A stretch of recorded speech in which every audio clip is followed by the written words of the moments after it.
Shalom Bapak dan Ibu sekalian, saudara-saudara sekalian. Kita akan mulai kebaktian kita, meskipun kebaktian kita masih dalam berbentuk online, tapi tidak mengurangi sukacita kita untuk datang ke hadirat Tuhan. Mazmur 99 ayat 5 mengatakan, tinggikanlah Tuhan Allah kita dan sujudlah menyembah kepada tumpuan kakinya. Kuduslah Ia. Mari datang Bapak dan Ibu menyembah kepada Tuhan yang kudus. Biarlah segala pujian dan penyembahan kita, itu yang ada dalam kehidupan kita, mengalir, menyenangkan hati Tuhan. Teduhkan hati kita, mengucap syukurlah untuk hari ini.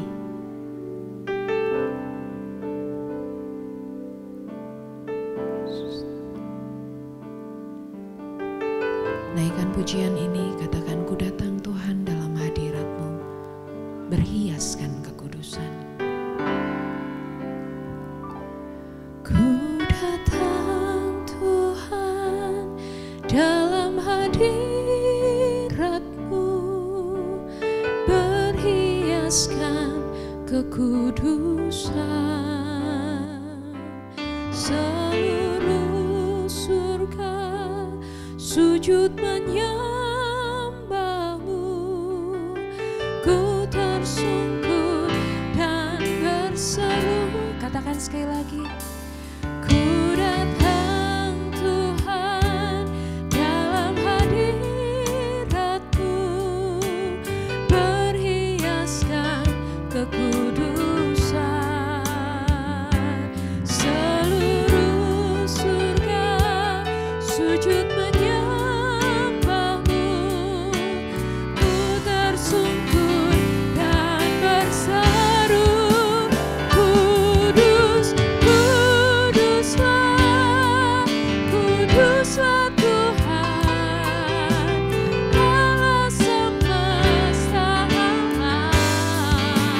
Kudus, kuduslah, kuduslah Tuhan, surga bumi menyembah.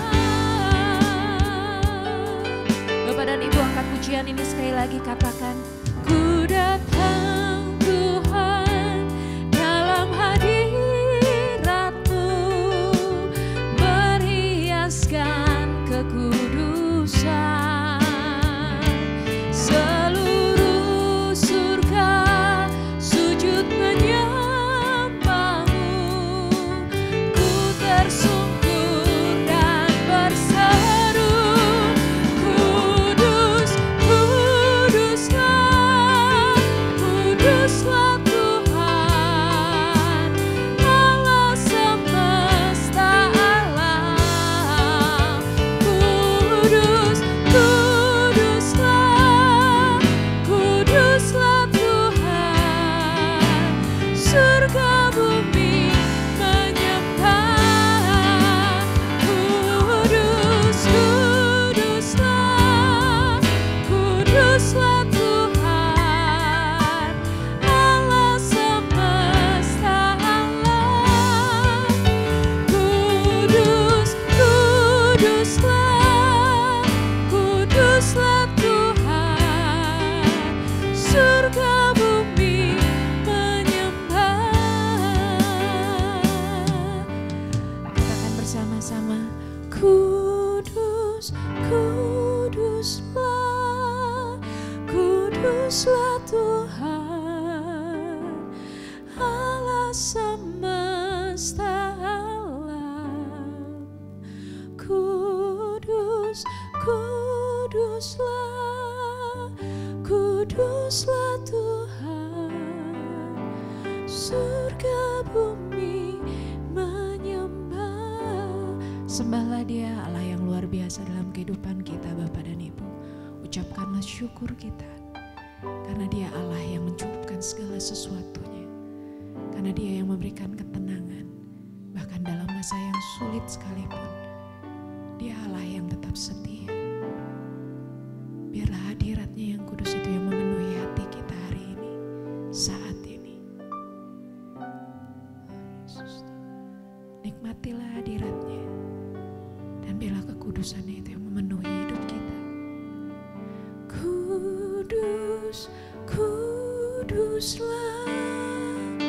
kuduslah Tuhan, Allah semesta alam.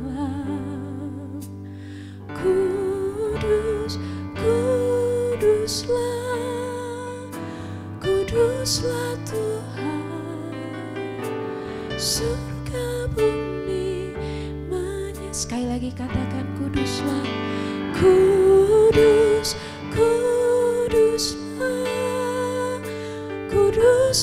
Tuhan, Allah semesta alam.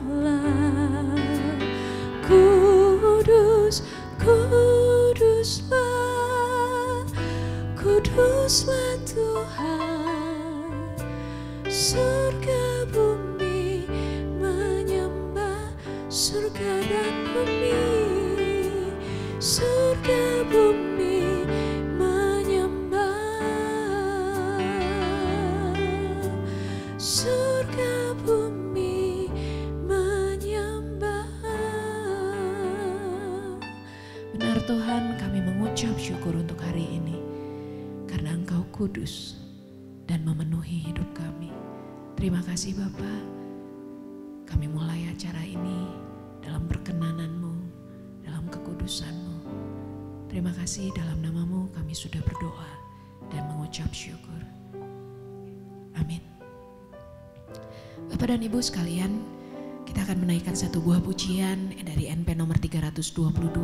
Kita bersuka cita karena sekarang ku milik Yesus. Kita angkat pujian ini bersama-sama. Sekarang ku milik Yesus.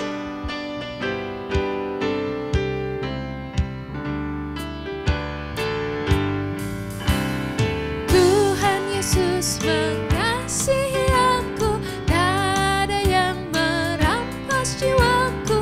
Yesus berkorban bagi aku, sekarang ku miliknya. Sekarang ku milik Yesus, Yesus pemilikku. Bukan di dunia saja, tapi selamanya. Sekali lagi angkat pujian ini. Tuhan Yesus mengasihi aku, tak ada yang merampas jiwaku. Yesus berkorban bagi aku, sekarang ku miliknya. Sekarang ku milik Yesus, Yesus pemilikku.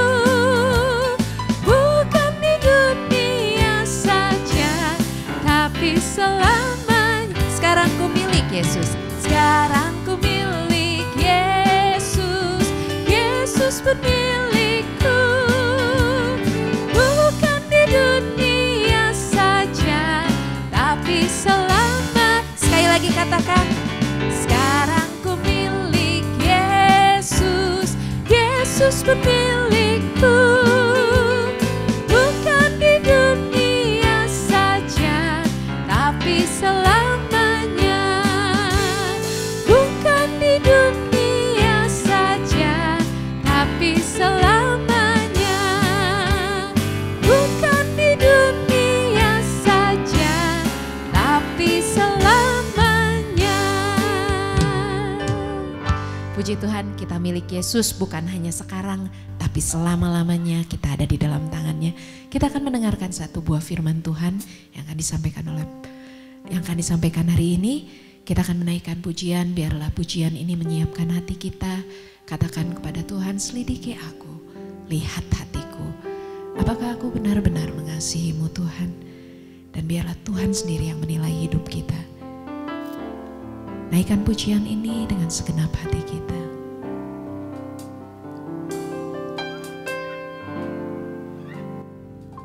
Selidiki aku, lihat hatiku.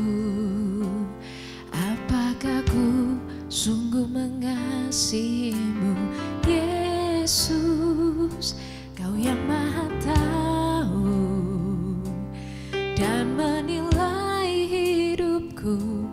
Tak ada yang tersembunyi bagimu. Katakan, selidiki aku, selidiki aku. lihat hatiku, apakah ku sungguh mengasihimu, Yesus. Kau yang Maha tahu dan menilai hidupku, tak ada yang tersembunyi bagimu. Lah ku lihat kebaikanmu yang tak pernah habis di hidupku. Ku berjuang sampai akhirnya, kau dapati aku tetap setia. Mari Bapak dan Ibu angkat pujian ini, katakan selidiki aku, selidiki aku, lihat hatiku, apakah ku sungguh mengasihimu, Yesus. Kau yang Maha tahu dan menilai hidupku, tak ada yang tersembunyi bagimu. Lah ku lihat kebaikanmu yang tak pernah habis di hidupku. Ku berjuang sampai akhirnya, kau dapati aku tetap setia.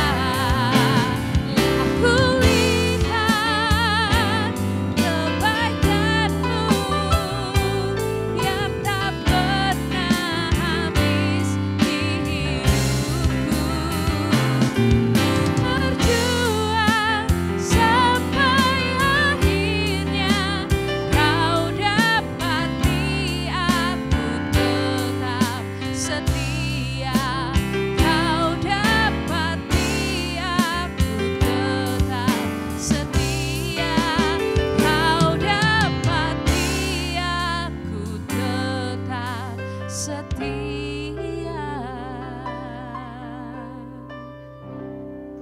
Selamat pagi, Shalom, salam sejahtera buat kita semua, Jemaat Bethlehem yang terkasih dan para pemirsa yang mendengarkan siaran pagi hari ini. Apa kabar?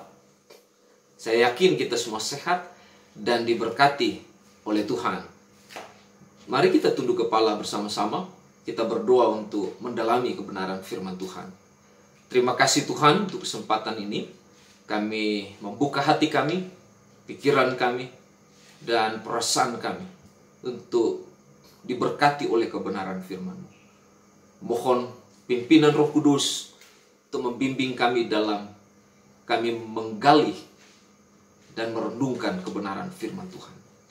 Meteraikan firman-Mu dalam hidup kami, dan terlebih hamba-Mu Tuhan pakai untuk menjadi saluran berkat dalam penyampaian firman Tuhan pagi ini. Di dalam nama Yesus Kristus kami berdoa dan mengucap syukur dan mohon Kau menguduskan kami sekalian. Haleluya. Amin. Saudara yang saya kasih dalam Tuhan, minggu lalu kita sudah membahas satu bagian firman Tuhan yang sangat luar biasa berkaitan dengan menangani kesulitan-kesulitan hidup dalam Yohanes pasal 21. Dan saya percaya kita semua, saya dan saudara diberkati oleh Tuhan. Saya dan saudara dikuatkan oleh Tuhan. Saya dan saudara sungguh-sungguh boleh mengalami satu kegairahan yang indah di dalam Tuhan untuk senantiasa tetap melayani Tuhan. Terima kasih, terpujilah nama Tuhan. Dan pada kesempatan saat ini, pagi ini, kita akan coba memperhatikan satu bagian firman Tuhan yang sangat luar biasa juga, yang dijelaskan di dalam Lukas pasal 14, mulai ayat 25 sampai ayat 35. Tetapi khususnya kita akan lihat ayat 27, kita akan baca bersama-sama firman Tuhan. Dia berkata demikian, "Jikalau seorang datang kepadaku," ayat 27, firman Tuhan berkata, "Barang siapa tidak memikul salibnya," dan "mengikut aku, ia tidak dapat menjadi muridku. Sekali lagi, firman Tuhan berkata demikian. Barang siapa tidak memikul salibnya dan mengikut aku, ia tidak dapat menjadi muridku. Ayat ini luar biasa, saudara. Kenapa? Karena Tuhan Yesus dengan tegas dia mengatakan bahwa memikul salib adalah merupakan syarat utama. Sekali lagi, memikul salib adalah merupakan syarat utama untuk mengikutnya. Dan hal ini bukan sebagai satu paket yang ditambahkan di dalam kehidupan orang yang menerima keselamatan dari Tuhan. Tetapi memikul salib adalah bagian utuh dalam iman kepada Kristus. Jadi bukan paket tambahan dalam bagian ini. Jadi ini bagian utuh yang indah yang Tuhan tempatkan kepada mereka yang percaya kepada Tuhan. Saudara yang saya kasih dalam Tuhan, apa itu salib? Kalau kita melihat beberapa kamus, tetapi juga beberapa catatan ya, dari para penafsir, mereka coba menerjemahkan tentang kata salib, berarti menyalibkan atau penderitaan, atau satu balok yang diikat dan menjadi seperti tambah, dan itu merupakan lambang dari penderitaan. Tetapi saya coba untuk menjelaskan pada saudara berkaitan dengan bagian ini, bahwa bagi saya salib berarti tidak hanya berkaitan dengan menyalibkan atau penderitaan, tapi ada harga kebenaran yang terkandung di dalam salib itu. Itulah sebabnya salib Yesus selalu memberikan pelajaran rohani yang sangat dalam di dalam hidup kita, yang kata Alkitab bahwa salib ini berkaitan dengan tempat di mana Yesus mengidentifikasi diri dengan orang-orang berdosa. Kalau saudara lihat dalam Lukas pasal 23 ayat 33. Itulah sebabnya kalau bicara tentang salib, salib itu tidak akan pernah usang dalam segala zaman dalam hidup manusia. Karena ini berkaitan dengan seorang pribadi agung yang datang ke dunia menjadi manusia dan memberikan hidupnya di atas kayu salib untuk menyelesaikan semua persoalan manusia yang paling luar biasa, yaitu dosa. Itulah sebabnya kalau kita perhatikan juga dalam Lukas pasal 23 ayat 34 dikatakan bahwa salib adalah tempat di mana perkataan termulia dari pribadi yang agung itu terucap. Ampunilah mereka. Ini luar biasa. Kata mulia, kata agung yang disampaikan oleh pribadi yang agung. Dan di dalam Matius 27 ayat 46 juga menjelaskan bahwa salib tempat di mana kasih dan keadilan bertemu. Salib adalah tempat di mana seorang pribadi menderita dan bersedia untuk membayar harga darahnya. Roma 5 ayat 9 berkata demikian, dan Efesus 1 ayat 7 yang menjadi tema bulan kita, kepedulian yang menghidupkan. Dan salib adalah sesuatu yang kita terima dengan rela dari Allah sebagai bagian dari kehendaknya untuk hidup kita. Intinya kalau kita bicara tentang salib Kristus, kalau kita bicara tentang memikul salib, yang dimaksud dalam bagian ini adalah suatu upaya untuk menjadi sama dengan Kristus setiap hari. Berarti menjadi sama dalam hal apa? Dalam kehinaan, dalam penderitaan, dan dalam penyerahan diri kepada kehendak Allah. Itulah yang disebut dengan memikul salib. Memikul salib juga berarti mematikan diri. Ya, mematikan diri. Apa yang dimatikan dalam diri kita? Keinginan kita, kedagingan kita, rencana-rencana kita, dan ambisi-ambisi kita yang tidak sesuai dengan kehendak Bapa. Tetapi yang harus ada di dalam hidup kita adalah kesediaan untuk melayani Dia menurut pimpinannya. Makanya kalau kita lihat di dalam Galatia pasal 5 ayat 24, firman Tuhan berkata begini, barang siapa menjadi milik Kristus Yesus, ia telah menyalibkan daging dengan segala hawa nafsu dan keinginannya. Dengan kata lain bahwa memikul salib adalah siap untuk mati. Mati terhadap dosa dan segala keinginan diri sendiri. Saudara, jemaat Bethlehem yang terkasih dan para pemirsa yang mendengarkan siaran ini. Yesus sudah mati bagi dosa kita. Dan bahkan dia sudah bangkit untuk menyatakan kemenangan dalam hidup kita. Itu berarti bahwa kemenangan yang dia berikan kepada kita adalah kemenangan yang mengalahkan dosa. Kemenangan yang dapat menaklukkan dosa. Kemenangan yang dapat menghindarkan hidup kita dari segala macam perbuatan-perbuatan dosa yang tidak menyenangkan hati Tuhan. Paulus dia berkata dalam Galatia pasal 2 ayat 19 sampai 20. Dia berkata bahwa sebab aku telah mati oleh hukum Taurat, untuk hukum Taurat supaya aku hidup untuk Allah. Aku telah disalibkan dengan Kristus, namun aku hidup, tetapi bukan aku lagi sendiri yang hidup, melainkan Kristus yang hidup di dalam aku. Dan hidupku yang kuhidupi sekarang ini di dalam daging adalah hidup oleh iman dalam anak Allah yang telah mengasihi aku dan menyerahkan dirinya untuk aku. Paulus berkata bahwa ketika Yesus memanggil kita untuk datang, dia memanggil kita untuk datang dan mati. Come and die. Jadi saudara-saudara, kalau saya bisa simpulkan dalam bagian ini, memikul salib adalah sebuah harga yang harus dibayar, ditanggung dalam mengikut Tuhan Yesus. Artinya bahwa kita harus sepenanggungan dengan Tuhan Yesus dalam menyelesaikan sebuah pekerjaan Bapa Surgawi.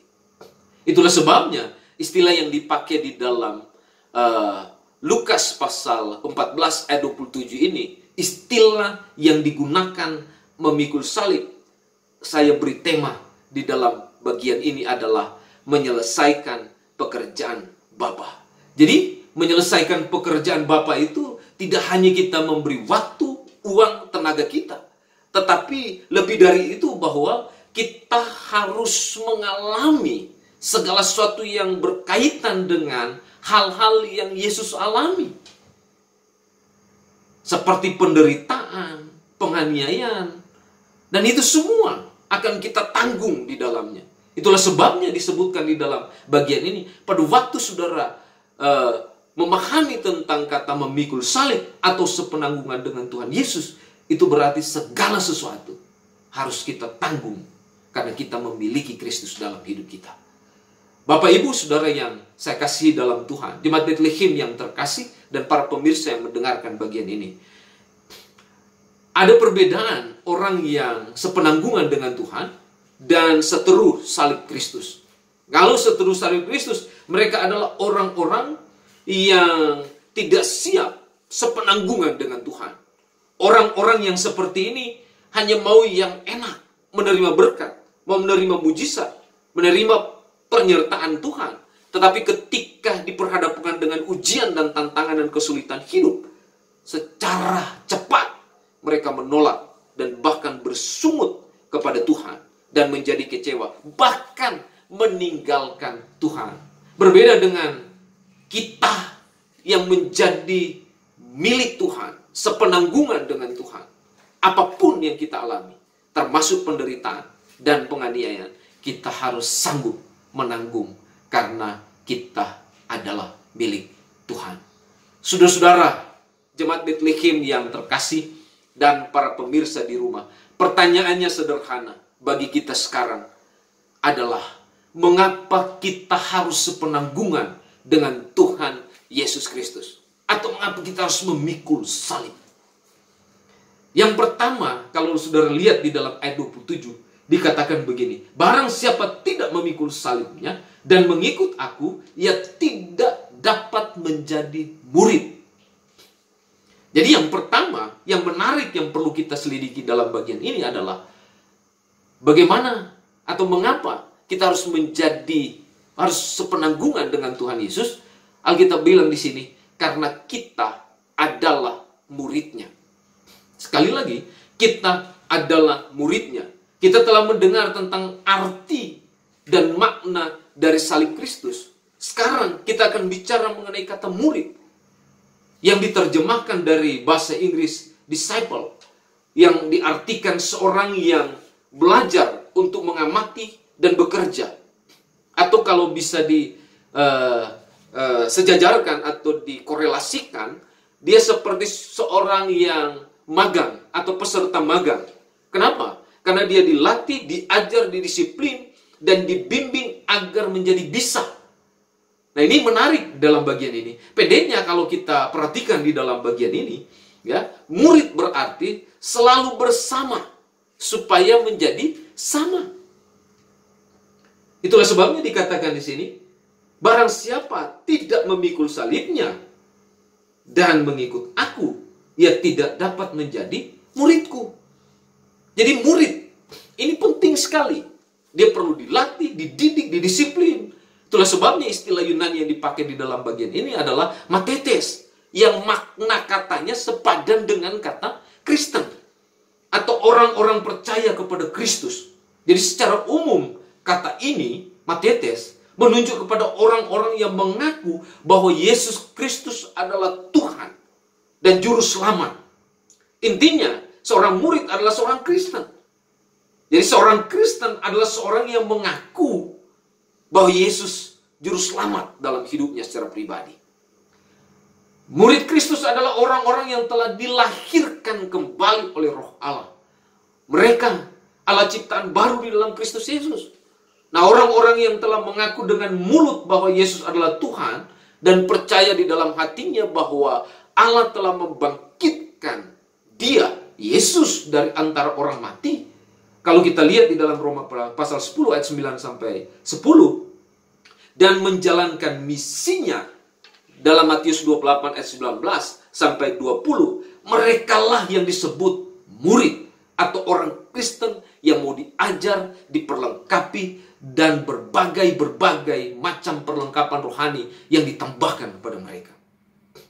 Ini yang berkaitan dengan murid. Jadi kalau ada orang Kristen, ya, disebut murid Kristus, tetapi ketika dia ditimpa dengan persoalan, dengan berbagai macam pergumulan hidup, dengan berbagai macam kesulitan hidup, kemudian dia mengeluh dan meragukan pemeliharaan Tuhan, bahkan lari dari Tuhan, berarti dia bukan murid, tetapi dia hanya sebatas pengikut.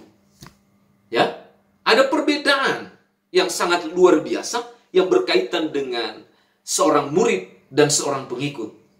Ya, saya coba menerangkan sedikit pada saudara berkaitan dengan seorang murid dan seorang pengikut. Kalau seorang murid, ya, kalau kita lihat beberapa catatan di dalam Alkitab, dikatakan bahwa seorang murid dia akan selalu mencari kebenaran. Dia dengan senang hati, ya, meneliti kebenaran, mendapatkan kebenaran, sehingga kebenaran itu mengubah hidupnya. Tetapi kalau seorang pengikut, dia tidak senang dengan kebenaran. Dia selalu mencari keuntungan dalam segala sesuatu. Itulah sebabnya ketika ada sesuatu yang sulit dalam hidupnya, seorang pengikut, dia akan lari dan tidak lagi ada di dalam kasih Tuhan. Apalagi yang membedakan adalah seorang murid dan pengikut. Kalau seorang murid, dia bertumbuh dalam pengenalan akan Kristus.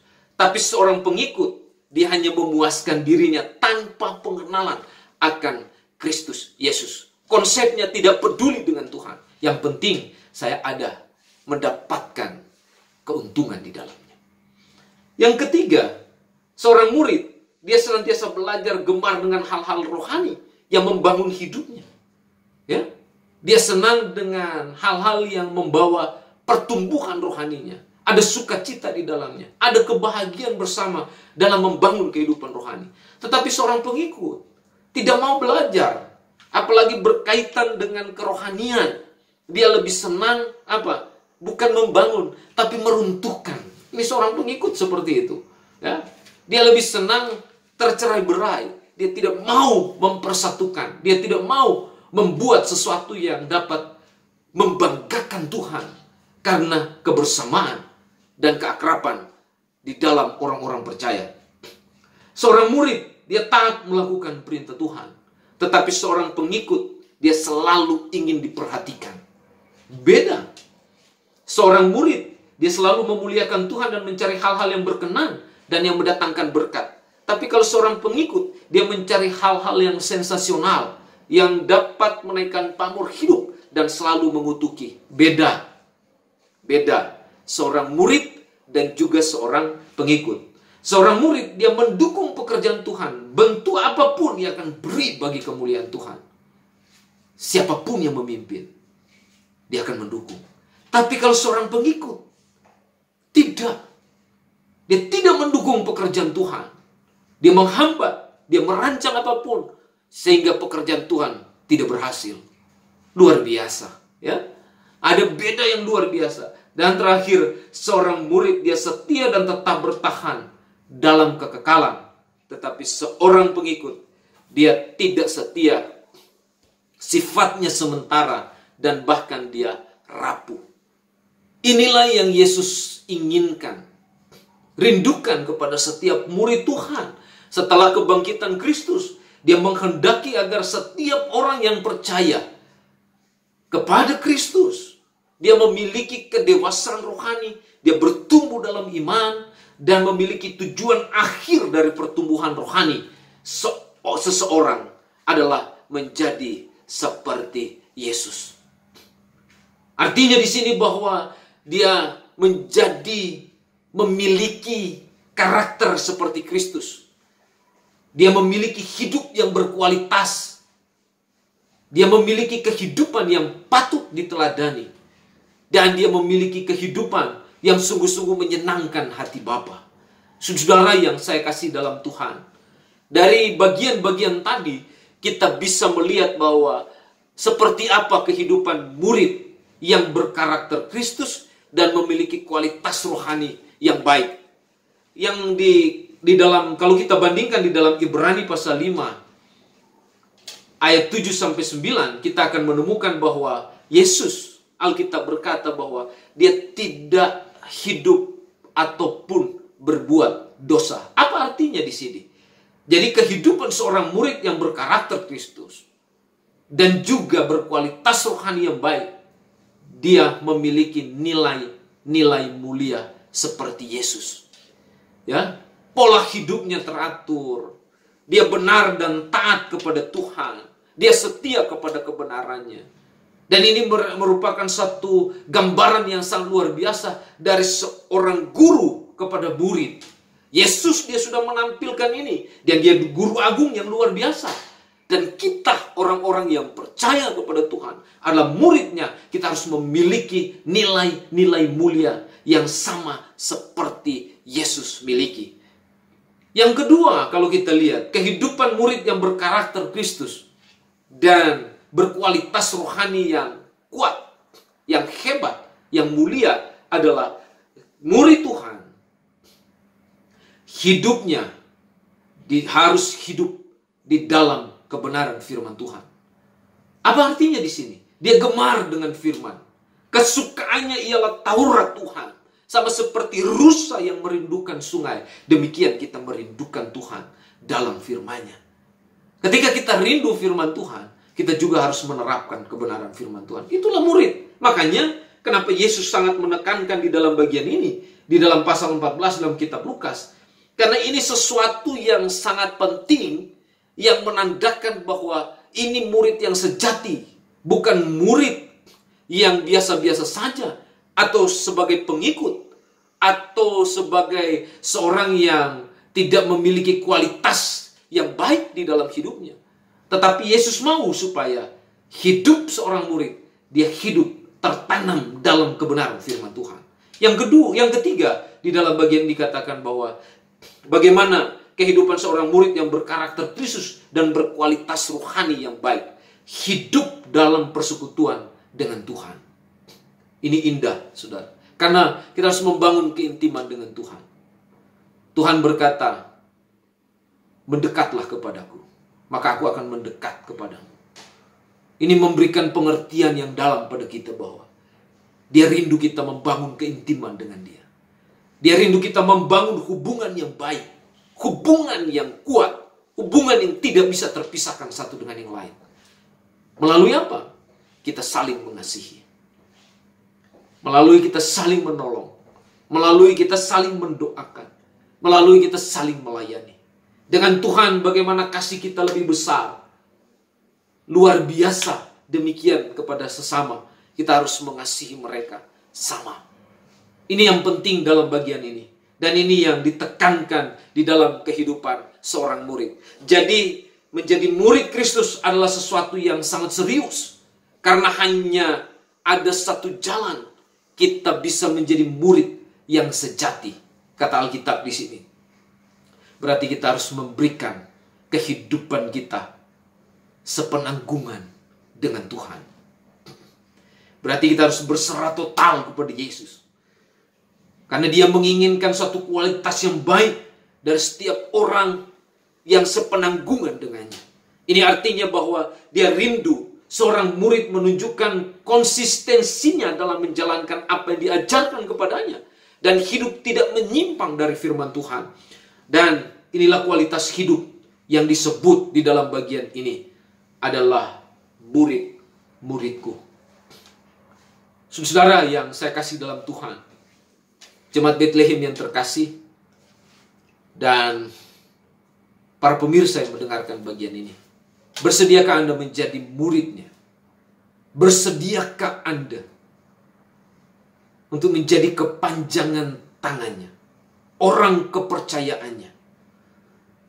Jangan kita menjadi seorang pecundang yang hanya menjadi pengikut, bukan menjadi murid yang sejati. Jadilah murid yang sejati, karena dengan demikian kita berkenan kepada Tuhan dan dia dapat memakai hidup kita untuk kemuliaannya. Jika orang percaya sudah menjadi murid dan dewasa rohaninya, itulah saatnya yang tepat melangkah ke tahap selanjutnya. Keluar menjangkau jiwa bagi Tuhan. Tapi kalau hanya menjadi pengikut, jangan pernah coba-coba untuk keluar menjangkau jiwa bagi Kristus. Kenapa? Karena akan berakhir dengan kesia-siaan. Dan nama Tuhan tidak akan dimuliakan dalam hidup saudara. Hanya orang yang menjadi murid, yang benar-benar murid sejati, dia melangkah ke tahap yang berikutnya. Jadi berkat buat orang lain. Itulah sebabnya mari kita lihat poin yang kedua berkaitan dengan sepenanggungan dengan Tuhan. Jemaat Bethlehem yang terkasih dan para pemirsa di rumah, mengapa kita harus sepenanggungan dengan Tuhan Yesus? Mengapa? Kata Alkitab. Kalau tadi kita belajar bahwa karena kita adalah muridnya, yang kedua ini, kalau kita bandingkan di dalam pasal 14 ayat 34 sampai 35, ya, ini menarik untuk kita selidiki. Yaitu berkaitan dengan kita adalah ahli waris yang menjadi pancaran berkat. Sekali lagi, kita adalah ahli waris yang menjadi pancaran berkat. Hari ini firman Tuhan memperjelas status kita di hadapan Bapa, yaitu ahli waris. Roma pasal 8 ayat 17 berkata demikian. Perhatikan baik-baik istilah yang dipakai di dalam ayat 17 ini. Kata anak, ya, diterjemahkan di dalam bahasa aslinya adalah uios. Berarti anak yang sah atau ahli waris. Dan bagian ini menunjuk kepada milik Tuhan. Jadi kata uios itu berarti orang yang sudah menjadi bagian yang sah di dalam Tuhan. Dan dia menjadi milik dari Tuhan. Nah, kata ini juga merupakan jaminan untuk menjadi bagian dalam keluarga Allah dan memerintah bersama dengan Tuhan. Jadi memang menarik kata huios yang dipakai dalam bagian ini. Karena ini sebuah ungkapan kata yang sangat dalam artinya. Selain dia milik Tuhan, tetapi dia adalah keluarga Allah dan memerintah bersama dengan Tuhan. Berbeda dengan kata lawan kata dari huios, ya, notos. Notos ini diterjemahkan anak yang tidak sah, ya, atau bukan anak yang sah atau ahli waris. Dan notos ini menunjuk kepada hilangnya atau tidak ada jaminan hidup dalam keluarga Allah atau bukan milik Tuhan. Jadi sangat berbeda sekali. Kalau Yos adalah milik Tuhan, kalau notos adalah bukan milik Tuhan. Intinya, orang yang berstatus notos tidak akan pernah tahan di dalam kebenaran. Dan dalam segala penderitaan dan kesulitan hidup yang benar, dia tidak akan pernah merasakan pembelaan dari Tuhan. Kalau dia notos ya, dia akan memberontak dan melawan Tuhan melalui cara hidupnya yang lama, dikenakan kembali. Ini notos. Jadi ketika dia tidak tahan dengan kesulitan hidup, dia akan memberontak. Notos. Nah, ini berkaitan dengan kehidupan lama yang ada di dalam hidup manusia di muka bumi. Saudara yang saya kasih dalam Tuhan. Tetapi kalau kita bicara tentang Huios, anak yang sah, statusnya adalah ciptaan baru. Apapun kesulitan dan penderitaan yang dialami oleh orang yang berstatus Huios, dia tidak akan pernah mengeluh. Dia tidak akan pernah memberontak, bahkan meninggalkan imannya kepada Yesus. Tapi dia akan lebih teguh, sabar menanggung segala sesuatu. Dan inilah karakter ahli waris yang diminta oleh Tuhan untuk menjadi bagian dari orang-orang yang percaya kepada Tuhan. Perhatikan keberadaan hidup dari seorang anak yang sah atau ahli waris di dalam Kristus Yesus. Anak yang sah atau ahli waris, dia memiliki gairah yang kuat mengasihi Bapa setiap hari. Ayat 26 berkata demikian. Ya? Dia bilang begini, jikalau seorang datang kepadaku dan ia tidak membenci bapaknya, ibunya, istrinya, anak-anaknya, saudara-saudaranya, laki-laki ataupun perempuan, bahkan nyawanya sendiri, ia tidak dapat menjadi muridku. Apa artinya dalam bagian ini? Bagian ini coba menerangkan pada kita bahwa hal yang paling penting dalam hidup ahli waris adalah dia memfokuskan, memprioritaskan, dan mengutamakan Kristus dalam hidupnya. Kristus yang menjadi nomor satu dalam hidupnya. Kristus yang menjadi prioritas dalam hidupnya. Kristus yang lebih utama dari semua yang utama yang dikatakan di dalam bagian ini. Seperti bapak, ibu, istri, anak, saudara. Kristus yang lebih pokok. Karena dia yang sudah memberikan kita kehidupan yang luar biasa di dalam iman kepada Tuhan. Bukan berarti kita membenci, berarti kita meninggalkan. Tidak. Tetapi yang Yesus maksudkan dalam bagian ini adalah kita harus memprioritaskan kehidupan kita untuk tetap membangun kehidupan yang kuat di dalam Kristus. Yang kedua, dalam bagian ini dikatakan, ayat 33 dikatakan, demikian pula tiap-tiap orang di antara kamu yang tidak melepaskan dirinya dari segala miliknya tidak akan dapat menjadi muridku. Yang kedua di sini ahli waris atau anak yang sah, dia akan menghormati Bapa di sorga. Berarti dia akan sungguh-sungguh mengutamakan hal-hal yang berkaitan dengan kehidupan rohani daripada hal-hal yang berkaitan dengan isi dunia. Itulah sebabnya dalam kitab lain Paulus coba menjelaskan kepada kita bahwa mari kita mengutamakan hal-hal yang di atas, bukan yang di bawah. Dan ini yang penting dalam bagian ini. Menghormati Tuhan, menghormati Bapa di surga, berarti kita mengutamakan hal-hal yang rohani. Yang ketiga, ahli waris atau anak yang sah adalah melakukan kehendak Bapa di surga. Ayat 35 dikatakan begini, siapa mempunyai telinga untuk mendengar, hendaklah ia mendengar. Kalau firman Tuhan dibagikan kepada kita, firman Tuhan disampaikan kepada kita, mari alami. Jadi bagian dalam hidup kita.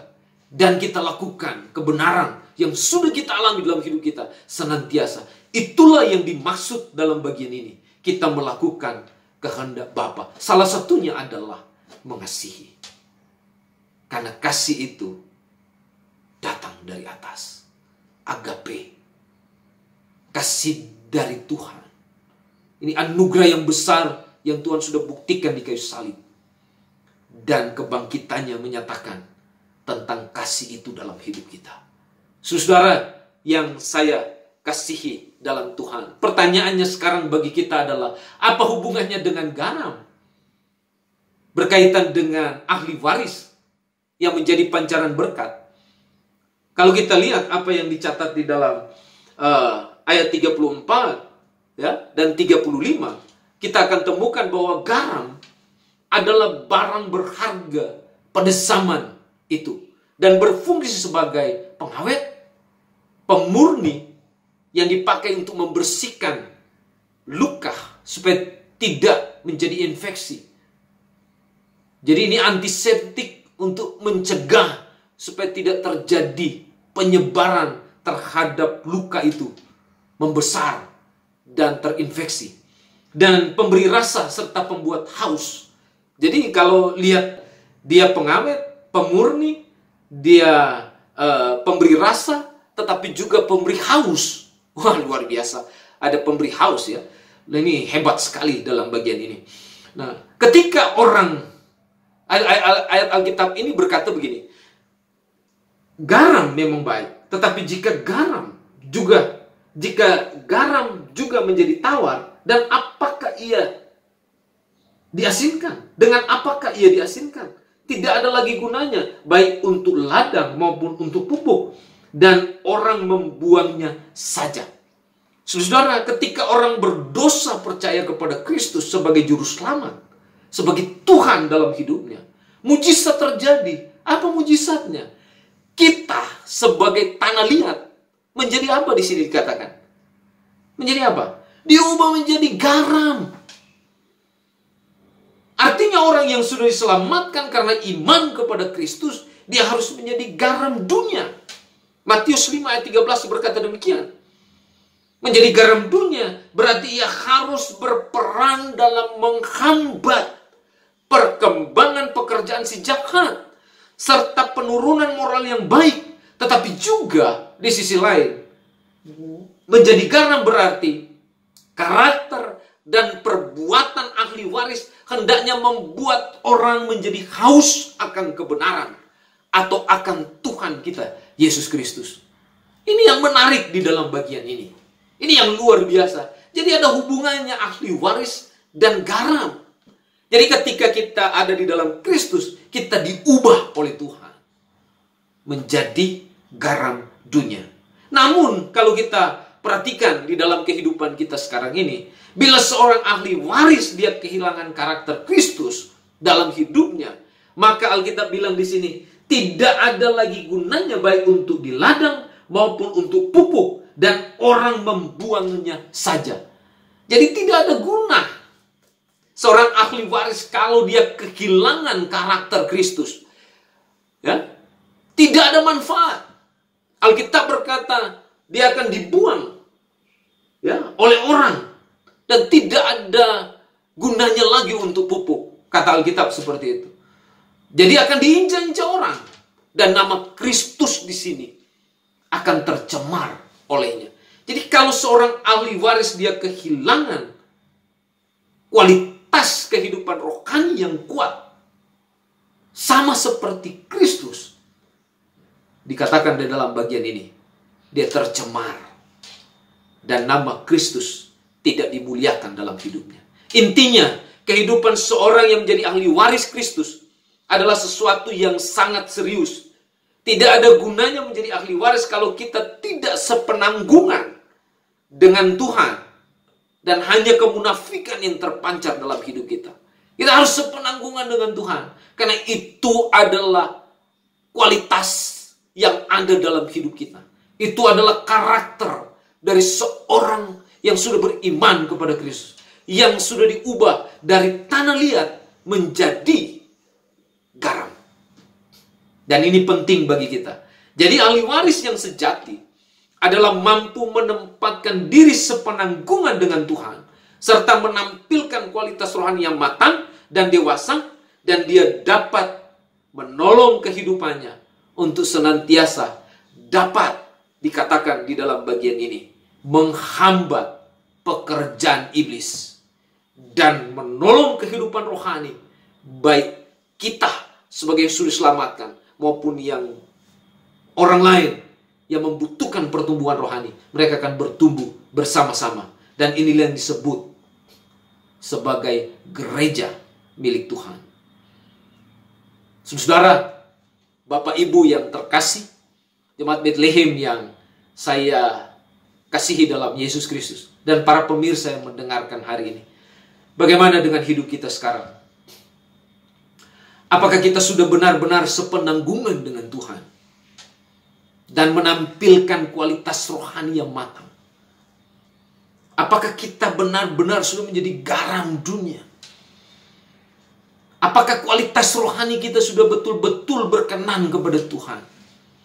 Hari ini firman Tuhan mengajak kita dan menolong kita untuk mengerti kebenaran ini. Mari datang kepada Tuhan. Tuhan mau memakai hidup saudara. Dan Dia mau memberikan kehidupan kualitas yang baik, yang berkenan kepada Allah, untuk Dia pakai menjadi saluran berkat bagi orang lain. Saudara yang saya kasih dalam Tuhan. Jadi dua hal yang penting kalau kita bicara tentang sepenanggungan dengan Tuhan dalam bagian ini. Dalam ayat 27 dikatakan, karena kita adalah muridnya. Ya? Kita murid. Berarti kita adalah bagian penting dalam keluarga Allah. Yang kedua, karena kita adalah ahli waris yang menjadi pancaran berkat bagi orang lain. Ayat 34 sampai 35 berkata demikian. Itulah sebabnya sepenanggungan dengan Tuhan berarti kita harus memiliki karakter Kristus dan menerapkan, melakukan firman Tuhan dalam hidup kita. Dan itulah yang memberkati kita semua. Tuhan memberkati kita. Selamat pagi dan shalom. Kita tunduk kepala, kita berdoa. Terima kasih Bapa untuk firman-Mu yang boleh kami dengarkan. Biarlah Engkau memberkati kami dan menguatkan hidup kami. Terpujilah Engkau Bapa, kuduskanlah kami dan berkati segala hal yang berkaitan dengan kehidupan kami senantiasa. Di dalam nama Yesus Kristus kami berdoa dan mengucap syukur.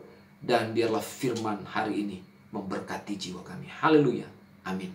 Terima kasih Bapak Ibu Saudara yang saya kasih dalam Tuhan, sudah mendengarkan siaran live streaming pada kesempatan pagi hari ini. Kiranya Tuhan memberkati kita semua. Dan terima kasih untuk doa dan segala kesabaran saudara. Dan juga persembahan, persepuluhan yang sudah salurkan melalui Gereja Baptis Indonesia Bethlehem. Kami percaya dan kita semua yakini Tuhan memberkati. Haleluya. Amin. Engkau ada bersamaku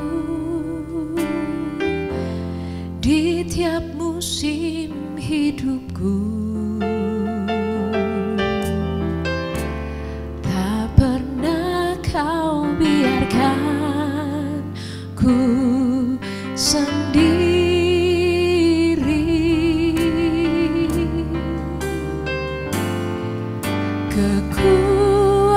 Kekuatan di jiwaku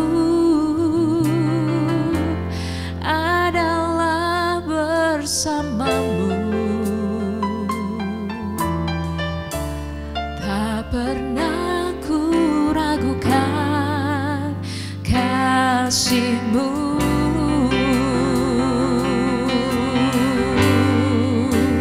Bersamamu Bapa, ku lewati semua perkenanan-Mu yang teguhkan hatiku. Engkau yang berpindah memberi pertolongan, anugerah-Mu besar melimpah bagiku. Katakan lagu ini dengan segenap hati kita Bapak dan Ibu, biarlah ini menjadi doa kita. Engkau ada bersamaku setiap musim hidupku. Tak pernah kau biarkan ku sendiri.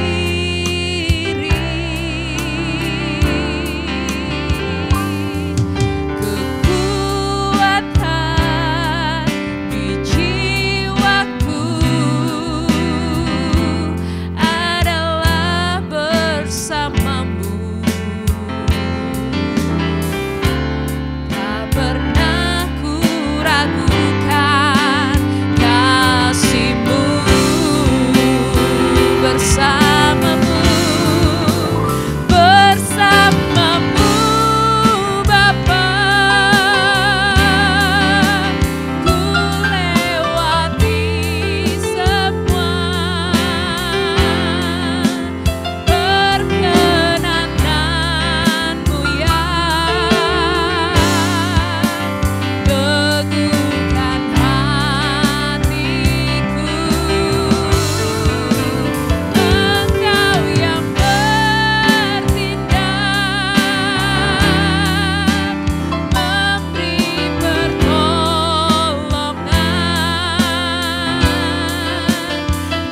Anugerah-Mu besar melimpah bagi.